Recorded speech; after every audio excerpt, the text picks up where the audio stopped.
رمضان آتا ہے تو تراویح پہ مناظرے شروع ہو جاتے ہیں۔ میں ایسے ہی یوٹیوب دیکھ رہا تھا تو وہ ایک سامنے آیا 20 تراویح پڑھنے والوں کو چیلنج۔ او بھائی اللہ کے واسطے یہ چیلنج اپنے پاس رکھو۔ حضرت عمر رضی اللہ تعالیٰ عنہ نے 8 تراویح کا بھی حکم دیا ہے، صحیح حدیث ہے، اور آپ نے 20 تراویح کا 3 وتر کے ساتھ حکم دیا ہے، صحیح حدیث ہے۔ کوئی اس پہ عمل کر لیتا ہے، کوئی اس پہ عمل کر لیتا ہے، دونوں ٹھیک ہیں۔ باقی یہ نوافل ہیں، کوئی 20 پڑھو 40 پڑھو، اہل مدینہ 40 پڑھتے تھے۔ یہ تراویح کا لفظ کہاں سے آیا کہ اہل مکہ 4 رکعت پڑھتے تھے پھر ایک طواف کرتے تھے۔ ترویح کہتے ہیں تھوڑی دیر کے آرام کو، پھر 4 رکعت پڑھ کے اور ایک طواف کرتے تھے، تو اس طرح ان کو تھوڑا آرام بھی ہو جاتا تھا، پھر آگے شروع ہو جاتے تھے۔ مدینے والوں کو پتہ چلا کہ مکے والے تو ہر 4 تراویح کے بعد طواف کرتے ہیں، تو ہم کیا کریں؟ انہوں نے 40 رکعت پڑھنی شروع کر دی۔ تو اس پہ لوگوں کو تشویش میں نہ ڈالیں۔ جو 20 پڑھ رہا ہے وہ بھی ٹھیک کر رہا ہے، جو 8 پڑھ رہا ہے وہ بھی ٹھیک کر رہا ہے، کوئی 40 پڑھ رہا ہے وہ بھی ٹھیک کر رہا ہے۔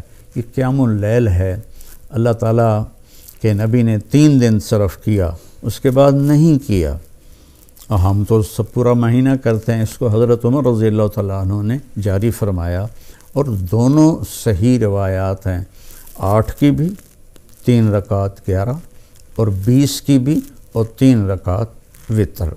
تو بھائیو، اکثر میں تو سنتا ہی نہیں ہوں، میرے سر میں درد رہتا ہے، لیکن کبھی کبھار کان میں پڑ جاتی ہے بات، تو اتنا شدید لہجہ ہوتا ہے اور اتنا حقارت آمیز لہجہ ہوتا ہے اور اتنا نفرت سے بھرا ہوا ہوتا ہے، خاص طور پر مذہبی معاملات میں اور اختلافی مسائل میں۔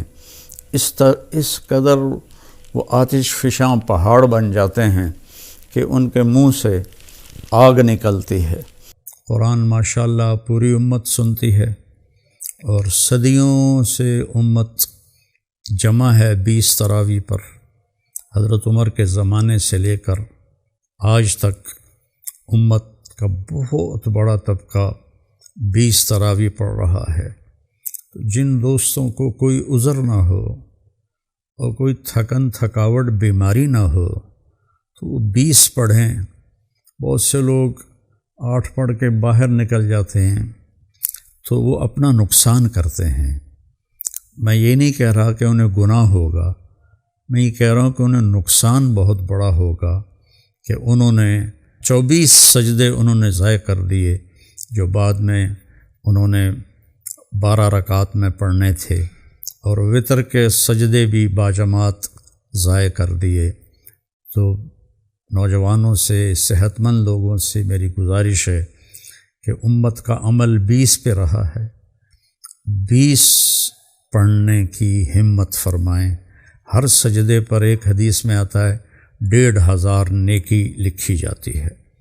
تو 20 کے 40 سجدے اور 15 چوکی 60,000 نیکیاں ہر بندہ گھر لے جا سکتا ہے۔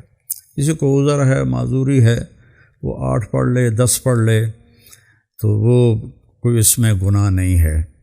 اللہ تعالیٰ لیکن جتنی مشقت اٹھائیں گے اتنا ہی اللہ ہم پہ راضی ہوگا۔ کثرت سے تلاوت کریں قرآن کی۔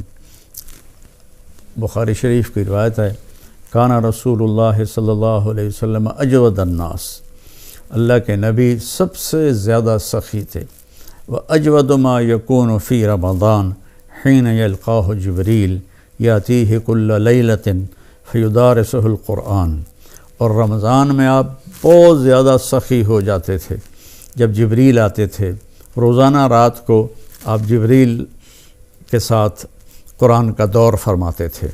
تو یہ واحد نبی ہیں جن کے پاس اتنی کثرت سے جبریل تشریف لائے، ہر رات تشریف لاتے تھے۔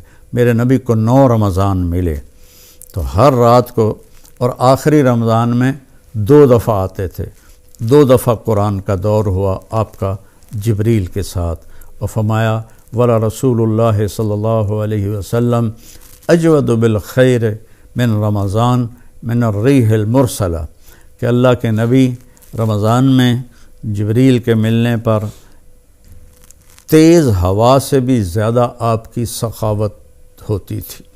تو میں مالداروں سے کہتا ہوں سخی بنیں، صرف زکوٰۃ دے کے مطمئن نہ ہوں، زکوٰۃ سے اوپر بھی خرچ کریں، اللہ آپ کا رزق بڑھائے گا۔